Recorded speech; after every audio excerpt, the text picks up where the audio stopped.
ঢাকায় এসেছি আর ভেলপুরি খাবো না, এটা কি হতে পারে? কখনোই না। তো আমি কিন্তু যশোরে শিফট হয়েছি, 3.5 বছর হয়ে গিয়েছে।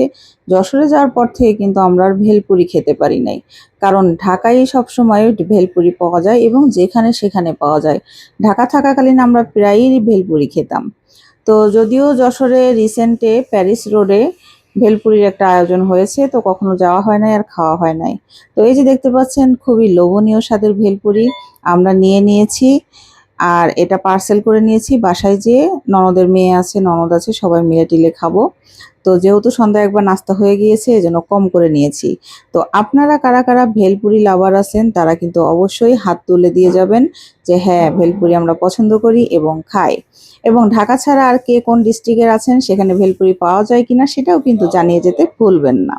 তো দেখতে পাচ্ছেন, আমরা লোভনীয় স্বাদের এই ভেলপুরি কিন্তু নিয়ে নিয়েছি। আর ওনারা যে চাটনিটা দিচ্ছে, এটা কেন জানি রুচিতে আসে নাই, আমরা বাসায় যে সস দিয়েই খেয়েছি। আর এটাই মজা লেগেছে সব থেকে বেশি। তো যাই হোক, বেশি আর কথা বলবো না। সবাই ভালো থাকবেন, সুস্থ থাকবেন। আসসালামু আলাইকুম।